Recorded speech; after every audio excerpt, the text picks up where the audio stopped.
நம்முடைய பத்திரிகை நண்பர்களை கிட்டத்தட்ட ஒரு மாதம் கழித்து சந்திப்பதிலே மற்றற்ற மகிழ்ச்சி. நம்முடைய நண்பர்களுக்கு எல்லாம் காலையில நம்முடைய தலைவர்கள் வந்து பத்திரிகையாளர் சந்திப்பு நடத்தியிருக்காங்க. இப்ப மறுபடியும் நம்முடைய பத்திரிகை நண்பர்களை சந்தித்துக் கொண்டிருக்கின்றோம். நண்பர்களை இன்று நம்முடைய மாவட்ட தலைவர்கள் அதற்கு மேற்பட்ட மாநில பொறுப்பில் இருக்கக்கூடிய நிர்வாகிகள்கிட்ட ஒரு கலந்துரையாடல் நிகழ்வு, தேர்தலுக்கு பிறகு குறிப்பாக வாக்கு எண்ணிக்கைக்கு முன்பு கள நிலவரம், சூழ்நிலை, செய்திருக்கக்கூடிய பணி, வாக்கு எண்ணிக்கைக்கு நம்முடைய கட்சியினுடைய தயாரிப்பு, இதெல்லாம் கூட பேசுவதற்கு ஒரு வாய்ப்பு. இன்று நாங்கள் மிகுந்த நம்பிக்கையோடு இருக்கின்றோம்.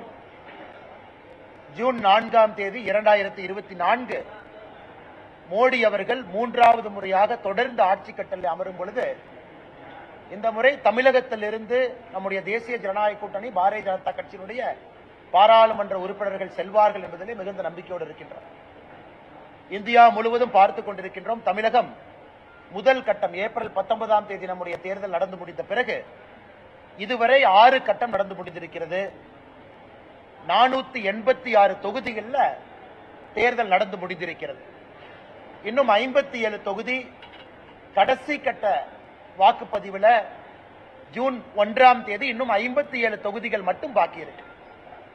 ஆனா இப்ப இந்த 6 கட்ட வாக்குப்பதிவில் நடந்திருக்கக்கூடிய வாக்கை பதிவை பார்க்கும் பொழுது, மக்களுடைய எழுச்சியை பார்க்கும் பொழுது, பாரதிய ஜனதா கட்சி தனியாக எப்படி 2014 283, 2019 303, இந்த முறை 2024 மிகப்பெரிய எண்ணிக்கையோடு பாரதிய ஜனதா கட்சி, எங்களுடைய எண்ணிக்கை 370, பாரதிய ஜனதா கட்சி, தேசிய ஜனநாயக கூட்டணிக்கு 400. அது நிச்சயமாக இந்த இலக்கை எட்டப் போகின்றோம். அதற்கான களச்சூழல் மிக தெளிவாக இருக்கிறது.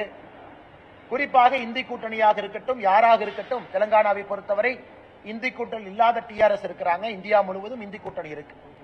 எல்லா இடத்திலும் கூட மக்களுடைய எண்ணத்தை நான் பிரதிபலித்து உங்களுக்கு சொல்றேன். இந்த முறை பாரதிய ஜனதா கட்சி இன்னைக்கு 6 கட்ட வாக்குப்பதிவை தாண்டி பார்க்கும் பொழுது 335 இடத்தை பாரதிய ஜனதா கட்சி இன்னைக்கு நாங்கள் தாண்டி இருப்பதாக நாங்கள் கணித்திருக்கின்றோம். இன்னும் 57 இடம் பாக்கி இருக்கு. அது வந்து ஜூன் 1ஆம் தேதி நடந்து முடியும் பொழுது எங்களுடைய எண்ணிக்கையான 370 தேசிய ஜனநாயக கூட்டணியினுடைய எண்ணிக்கையாக இருக்கக்கூடிய 400 நம்முடைய எண்ணிக்கை நாம் வைத்திருப்பது மக்கள் ஆதரவோடு அதை பெற்று சுதந்திர இந்தியாவில் முதலாக, அதாவது ஒரு எமோஷனல் அப்பீல் எதுவுமே இல்லாம, ஒரு பிரதம மந்திரியினுடைய வேலை, கடுமையான உழைப்பு, அதை பார்த்து 10 ஆண்டு காலம் ஆட்சியில் இருந்த மோடி அவர்களை மறுபடியும் 5 ஆண்டு காலம் மக்கள் தேர்ந்தெடுக்க இருக்கின்றார்கள். தமிழகத்திலிருந்து மிகப்பெரிய அளவில் தேசிய ஜனநாயக கூட்டணி பாரதிய ஜனதா கட்சியினுடைய பாராளுமன்ற உறுப்பினர்கள் செல்ல இருக்கிறார்கள்.